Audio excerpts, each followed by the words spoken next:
Surprise, turns out your entire life was the exam and no one sent you the syllabus. Look who just got their results back. Look who just found out they've been tested this whole time without knowing it, without consent, without warning, without a single notification that said, by the way, your entire life up until this moment was the exam. Hello to the ones who just discovered they passed. Hello to the graduates of a university that doesn't exist on any map. Hello to the newest members of a club so exclusive they don't even advertise, because advertising would ruin the whole point, wouldn't it? You thought you were just surviving. You thought you were just getting through another day, another year, another betrayal, another breakdown. But no. Every single moment was being scored. Every reaction cataloged. Every choice weighted and measured against criteria you never knew existed. They were watching, not with cameras, but with something far more invasive. They were tracking your soul's trajectory, your spirit's resilience, your mind's ability to bend without breaking. We need to apologize to everyone who has ever bought the Natural Healing Handbook from us, because we lied. And guess what? You certainly did. You magnificent bastard.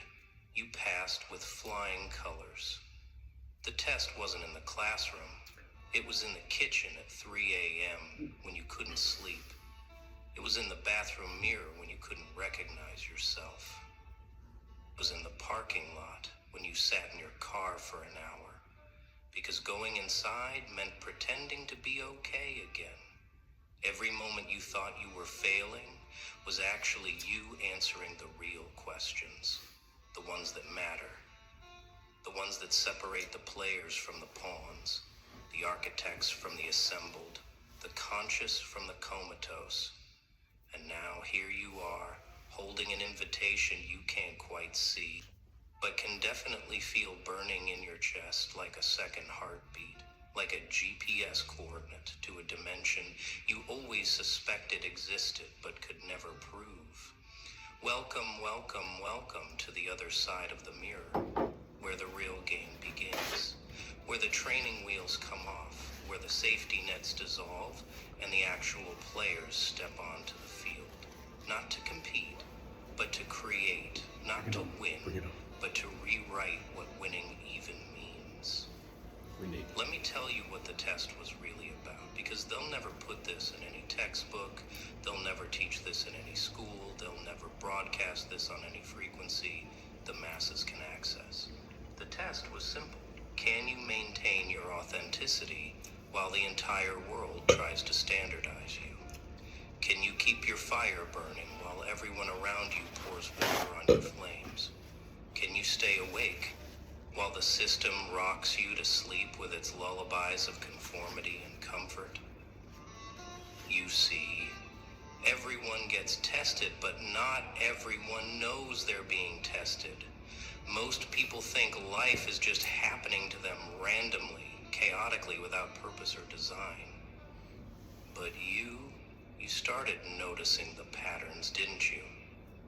Started seeing the loops, the recurring themes, the same lessons dressed in different costumes.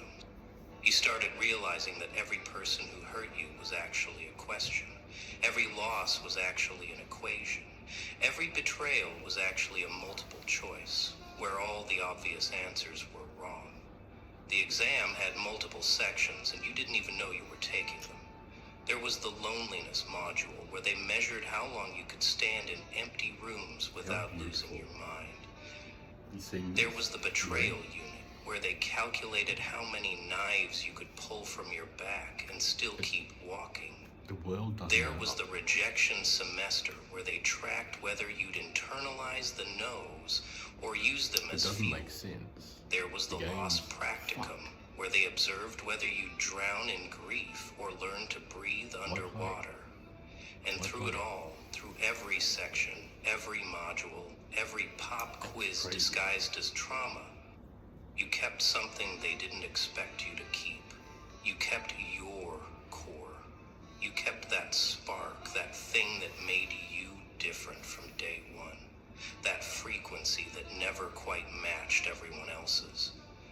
tried to tune you to their station, but you kept broadcasting on your own wavelength.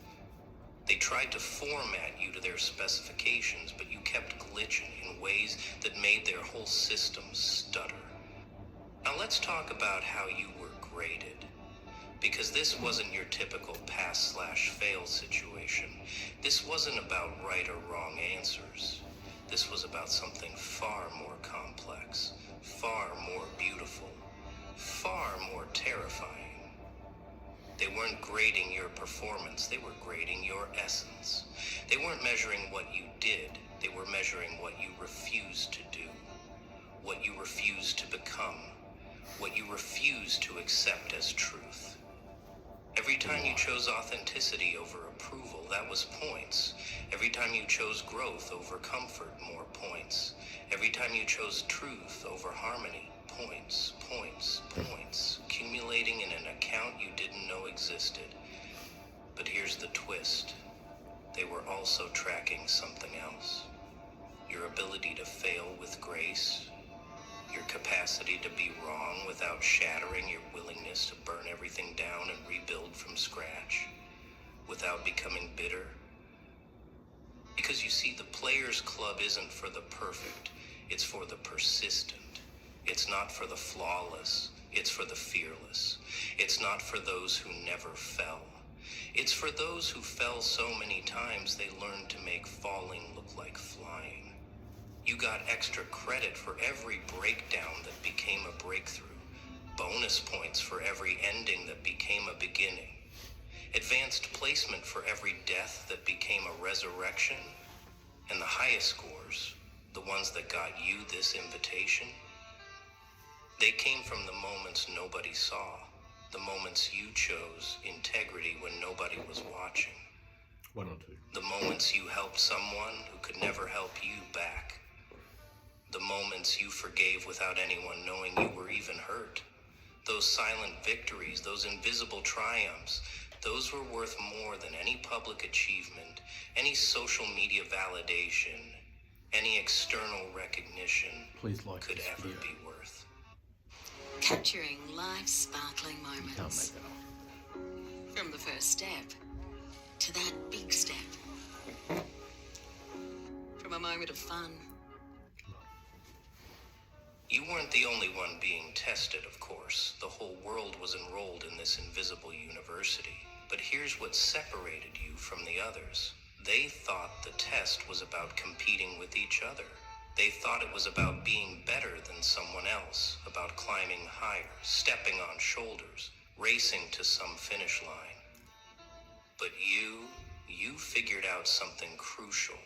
You realized the only competition was with your yesterday's self. The only race was against your own limitations. The only enemy was your own unconsciousness.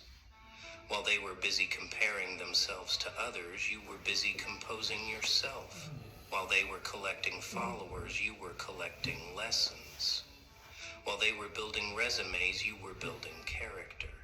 And that's why they're still enrolled, still taking the same test over and over in different forms. Still wondering why they can't graduate, still stuck in remedial courses designed for souls who refuse to evolve. Some of them noticed you changing, noticed you operating on a different level, noticed you responding to life with a depth they couldn't match, and it made them uncomfortable, made them angry even, because your evolution highlighted their stagnation. They tried to pull you back, tried to remind you of who you used to be, tried to lock you in the cage of their limited perception, but you'd already swallowed the key. You'd already digested the lock. You'd already metabolized the entire prison. The funny thing is, they're still there, still taking the test, still failing the same sections, because they never understood the fundamental truth that the test wasn't about getting the right answers. It was about becoming the right person.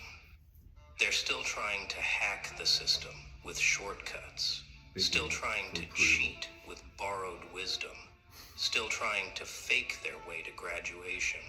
But the universe doesn't accept counterfeit consciousness, doesn't honor plagiarized growth, Give to yourself. doesn't reward stolen evolution. Nobody told you what you were supposed to be learning, because telling you would have ruined the entire experiment, would have contaminated. The results would have turned genuine growth into performance art. The syllabus was written in invisible ink, only readable through experience, only decipherable through pain, only understood through the kind of transformation that leaves you unrecognizable to your former self. Lesson 1 was about attachment, learning that everything you grip too tightly turns to sand, that everything you chase runs faster, that everything you need becomes your master lesson. 2 was about identity, discovering that who you think you are is just a story you've been telling yourself, a costume you forgot you were wearing, a role you can rewrite at any moment.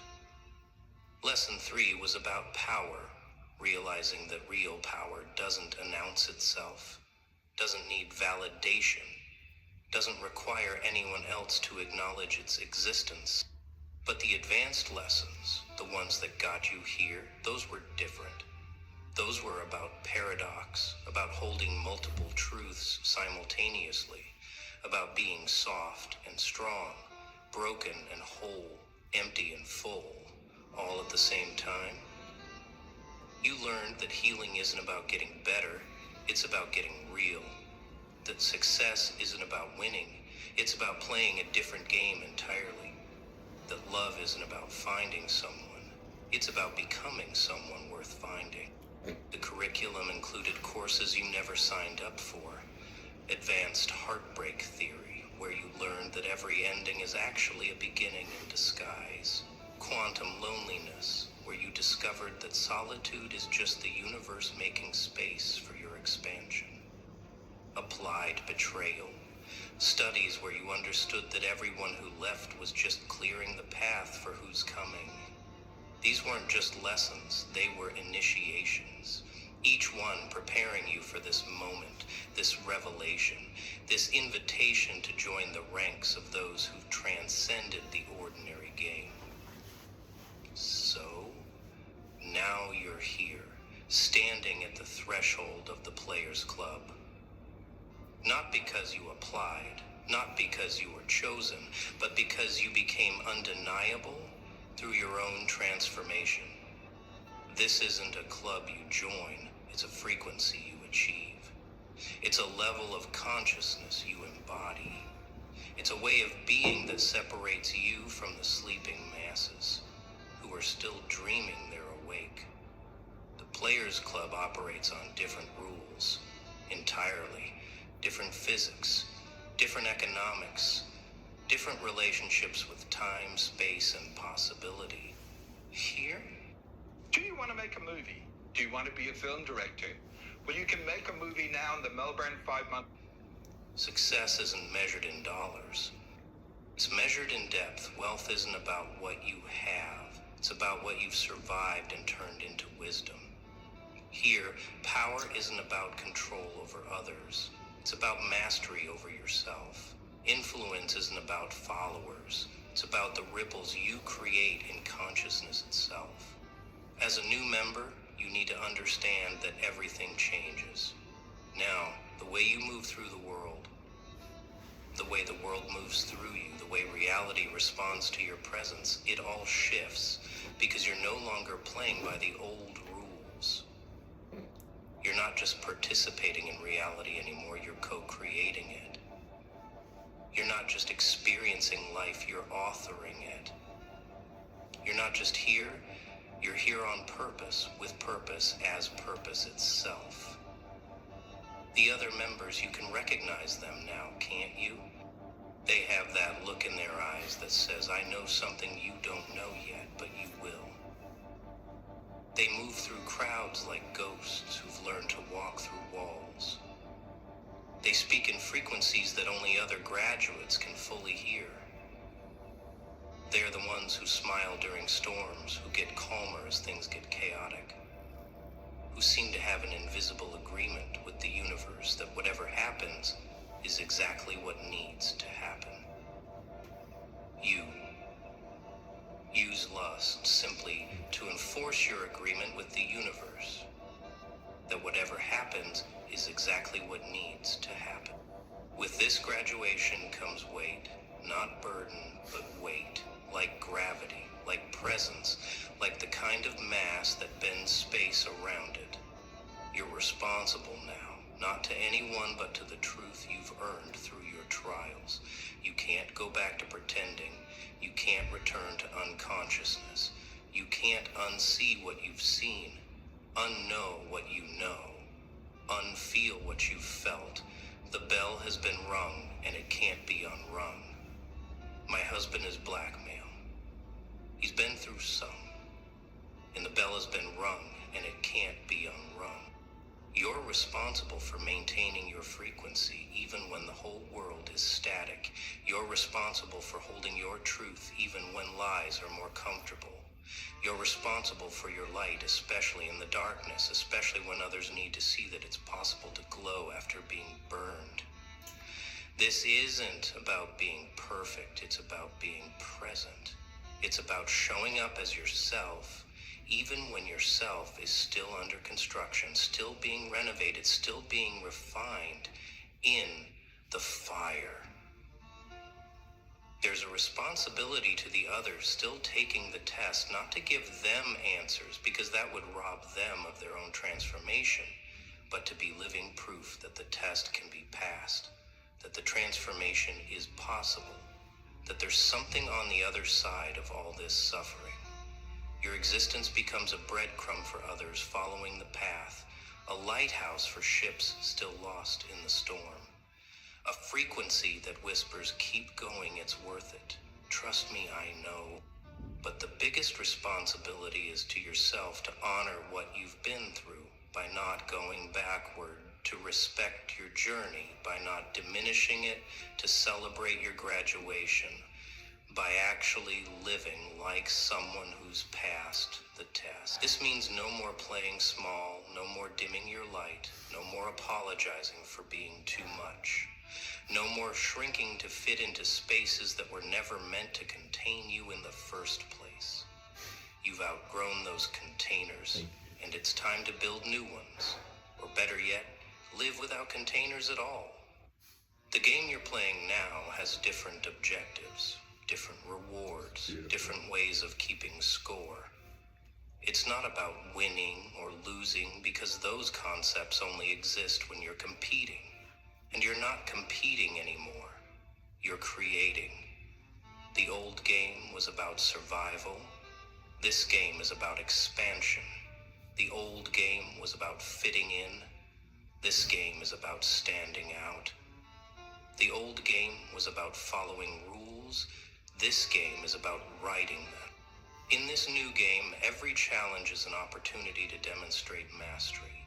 Every obstacle is a chance to show the universe you've learned its lessons. Every difficulty is just difficulty, not disaster, not the end, not proof that you don't deserve to be here. You've earned the right to play at this level through everything you've survived, and more importantly, through how you survived it with grace. Even when you were graceless, with dignity, even when you were falling apart, with hope, even when it was hopeless. The pieces on this board aren't pawns and knights and queens.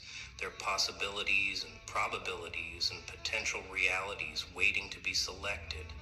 And you're not moving pieces, you're moving energy.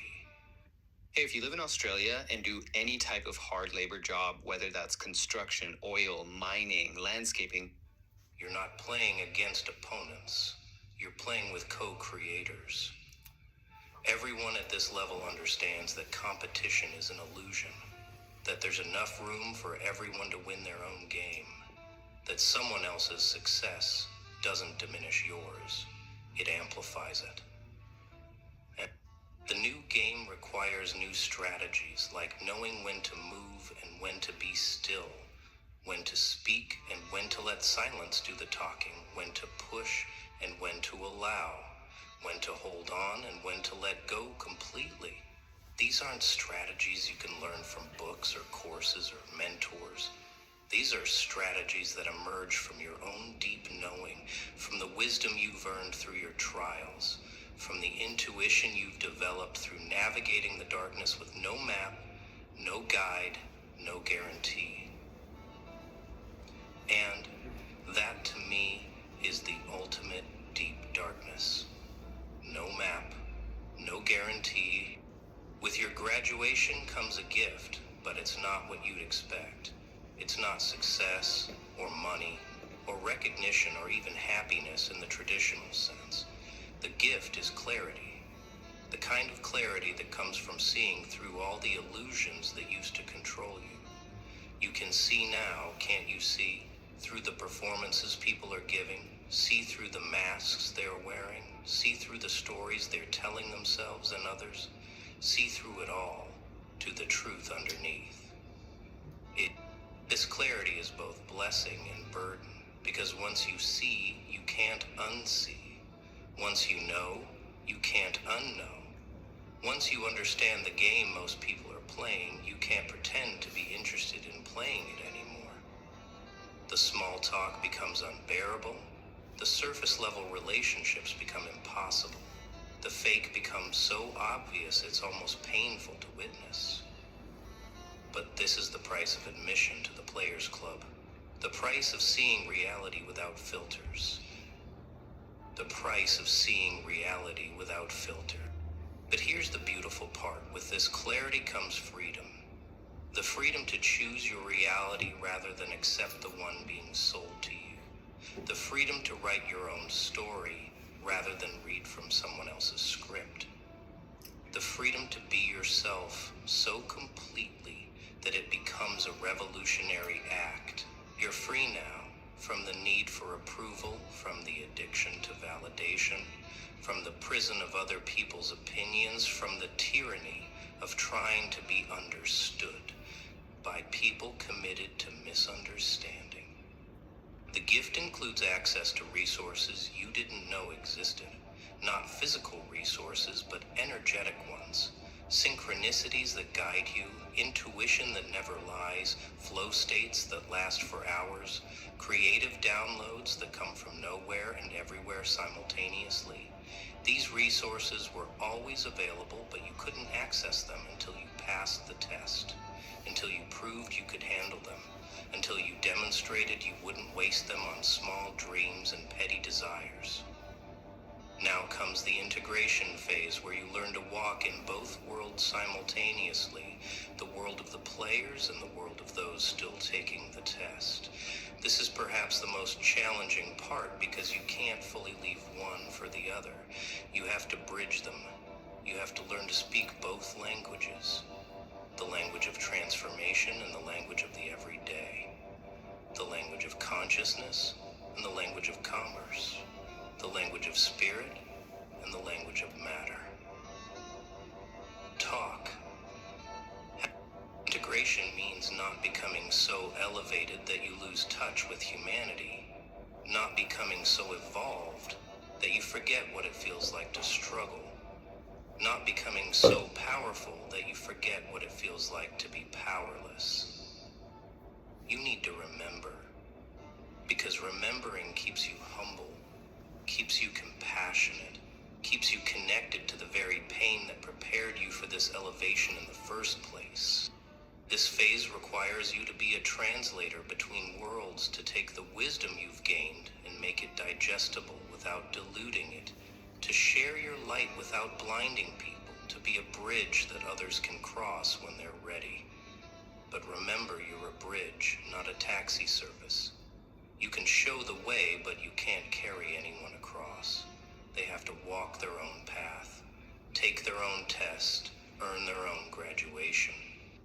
Integration also means dealing with the loneliness that comes with elevation, because not everyone is going to understand your new frequency. Not everyone is going to celebrate your transformation. Not everyone is going to be comfortable with who you've become. Some people will feel judged by your growth, even though you're not judging them. Some will feel abandoned by your evolution, even though you're not leaving them. They're just staying where they are while you're moving forward.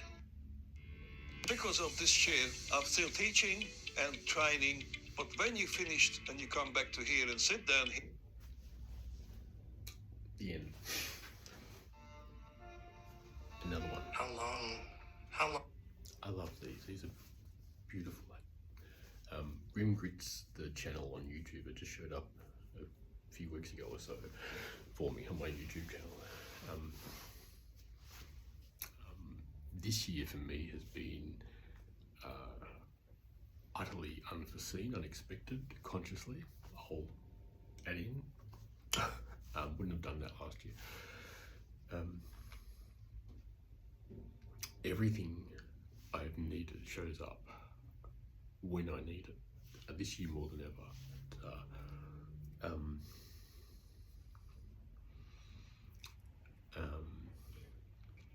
These recordings, by the way, that I've been doing of this channel the last couple of days, are all done in the moment. The first one was called, it was actually mentioned in that, it was this is not a performance piece, it's my revenge, right? So there was context to that, because that was in the revenge was part of the theme of the first video a couple of days ago.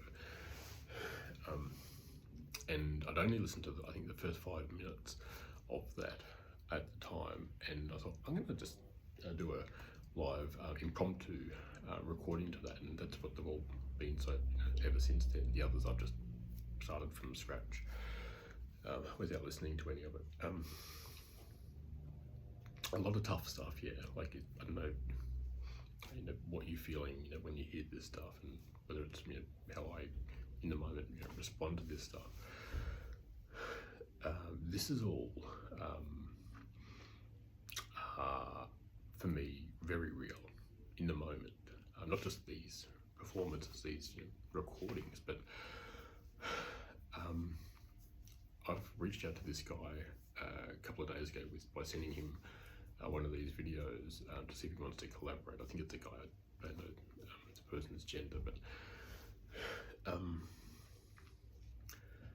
this channel and so many other inspired, intuitive type people, their messages, their channels, so forth, show up in my social media just when I need them. They sort of seem to come and go for me this year, ever changing, ever evolving.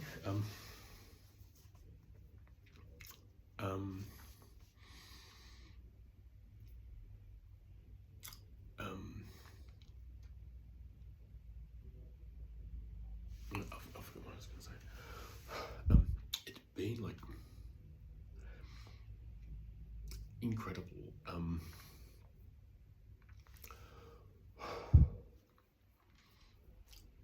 I didn't look for any of these. They came to me. It started with the last day of last year, 2024, New Year's Eve. I followed one particular person who was a clairvoyant. I didn't know that at the time. She's the only person I've actually contacted live with the Zoom group we used to have. She's based in America. I followed her the last day of last year because she demonstrated sound knowledge and understanding of human growth and development in childhood in relation to trauma. That's why I followed her. Later that night, another reel came up from her, and I believe that was a reading, and I thought, oh, she's some sort of spiritual person. Whatever word we use, clairvoyant, medium, whatever. And that's where it all started. So it's been an unforgettable story that I've been on, that I've lived this year. Transverse the continent back and forth, and myself, my own inner world, similar sort of way, I guess. And it's just beautiful. So to wrap this up, what I was saying before, at the start of this impromptu message, was this is all in the moment, and it's tough stuff. I've lived all this stuff, everything that shows up on my feeds like this that I've never heard before. And I know which ones to pick up. It's my own intuition. that really came to forefront last year. So it was, yeah, that's what I was coming to. This is all tough stuff, right? Everything in these recordings and all of my own contribution, if you've seen my channels, in my art, that I've got products coming out, books and so forth, that all comes from my experience, what I've been through, that it has enabled me to create the art and stuff that I'll be sharing and offering.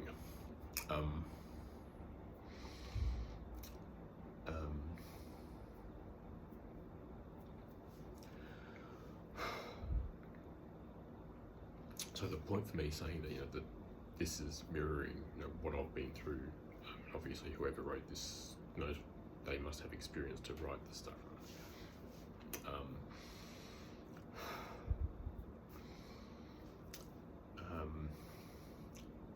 I hope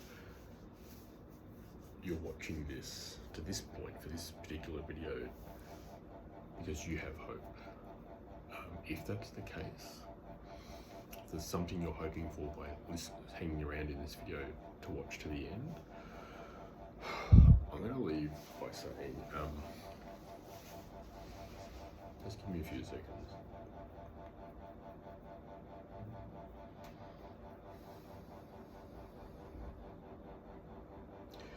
I'm not trying to think of some clever, inspirational, feel-good thing that's going to like sound nice or rhyme or be clever like I feel like I'm trying to be now. It's not easy.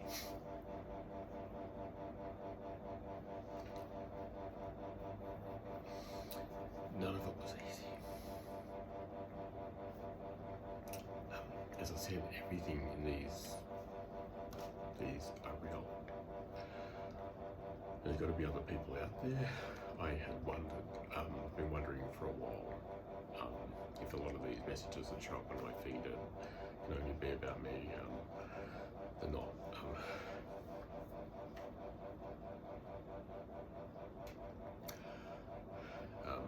I've met others actually.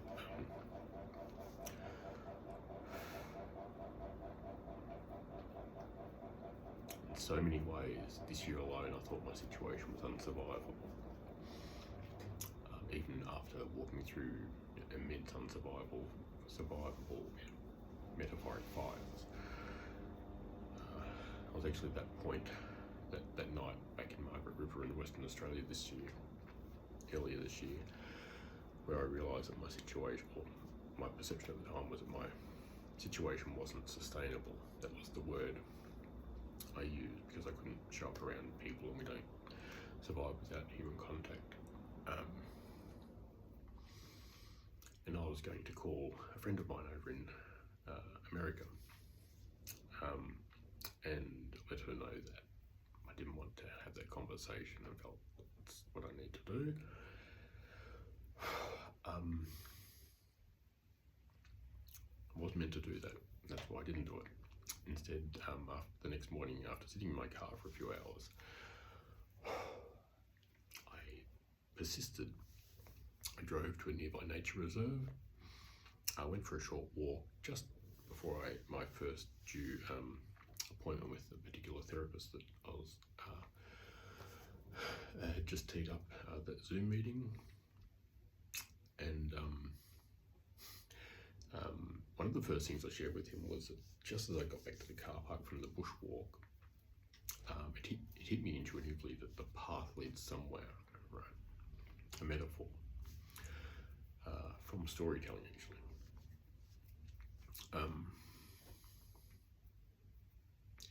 That was one of the greatest full circle life moments for so many reasons that I wasn't aware of in the moment at that point in time. That's all I'll say there on that story, but that was just one of many situations. It was actually that meeting then and there that opened up a whole new world. There's probably been other situations where it seemed like unsurvivable since then. and they have been in all kinds of ways, but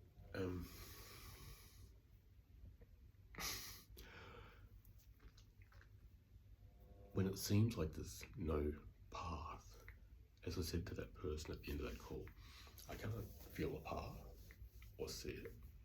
I just know it's there. The full circle life moment, I didn't realise was happening in that moment. Like many favourite scenes from childhood films that had resonated with me, and I'd realised why. That was the final one. And what I'm talking about is the scene towards the end of Harrison Ford, Indiana Jones, and the Holy Grail. There's a scene towards the end of that film where Indiana Jones, the protagonist, the hero, to finish his quest in this underground network of caves, he comes to a big crevice in this dark canyon in this underground cave network, and he's come to this big black canyon or crevice that he can't keep going. If he gets to where he needs to get to, he's got to jump, and he can't jump that far, so he's gonna fall and die. Right. So what does he do? It was actually on the way back from Western Australia that I recalled, and I'm from memory, that this is actually called the leap of faith. I'm pretty sure that's in the film. So, having biblical elements to that film, he kneels down, and there's a sign, I believe, in Hebrew. I think it was called leap. It might have just said leap of faith, and I think it was in the Hebrew writing, the Jewish writing at the time. And he used his brain to find his way forward. And he picks up a handful of sand, throws it in front of him, and we're expecting the sand to fall down into the depths of the canyon. And it reveals an illusion. Well, there is a canyon there, right, where he's standing, between where he's standing and on the path in front of him where he can't reach. But directly in front of him is a bridge that's painted to look like it's part of the canyon either side of it.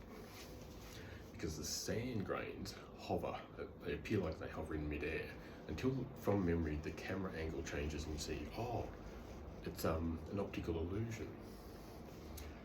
That was the metaphor, and that was my full circle life moment. I'd passed the test before I even realised it, and I only realised that later that night. Because I persisted, I got up and kept going, even though it felt like it seemed like there was no reason to. And it wasn't because that's what I wanted. I'd gotten so far and passed through so many fires and tests to reach that point where it seemed unsustainable. And that was one of my greatest life moments. Thank God for Spielberg. I believe he made that film. And thank God to ex-ambassadors who pay homage to Steven Spielberg and Kubrick in their song Renegades. I love that song. I learned that song over in West Australia this year. I've been singing it lately. I love that band.